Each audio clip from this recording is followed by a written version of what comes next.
अस्सलाम वालेकुम दोस्तों। सोप सीरियल तकरार ड्रामो छा बंद थी चुको है, छा उनकी रिकॉर्डिंग ख़त्म थी वही है, आखिर छा मसलो है जो तकरार ड्रामो न पियो अचे।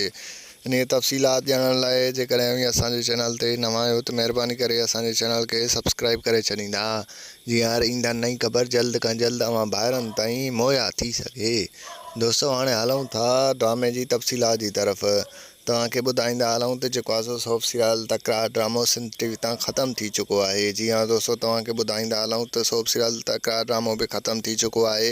हिन खां पहिरियां मोहबत जो माग ड्रामो बि ख़त्म थी चुको हुयो ऐं तव्हांखे ॿुधाईंदा हलूं त हिन ड्रामे जे बदिरां हाणे कहिड़ो ड्रामो ईंदो ऐं कॾहिं ईंदो, ने उहे सभु सवालनि जा तव्हांखे जवाबु ॾींदासीं। तव्हां ॿाहिरनि खे ॿुधाईंदा हलूं त जेको आहे सिंध टीवी ते जेको आहे नए ड्रामे जी रिकॉर्डिंग हले थी पई। जीअं जेको आहे नओं ड्रामो नशर थींदो, टाइम टेबल वग़ैरह ॿुधाईंदा तव्हां ॿाहिरनि सां जल्द खां जल्द असां शेयर करे छॾींदासीं।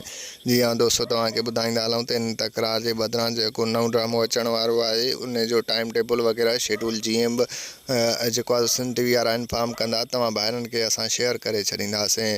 इन खां अलावा तव्हां ॿाहिरनि खे ॿुधाईंदा हलूं त जेको आहे सिंध टीवी ते ॿियो जेको ड्रामो मोहबत जो माग हलंदो हुयो उहो बि जेको आहे सो हाणे ख़त्म थी चुको आहे। हाणे उन जे बदिरां कहिड़ो ड्रामो ईंदो ऐं कॾहिं ईंदो उहो बि तव्हां ॿाहिरनि सां असां शेयर कंदासीं।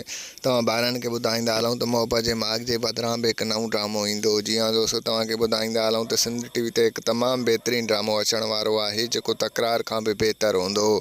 जी हाँ, ॿाहिरनि खे ॿुधाईंदा हलूं त सुठा ड्रामा आहिनि हिन चैनल ते जेको आहे पहिरियां बि हलिया आहिनि ऐं हाणे बहितरीनु ड्रामा अञा अचण वारा आहिनि।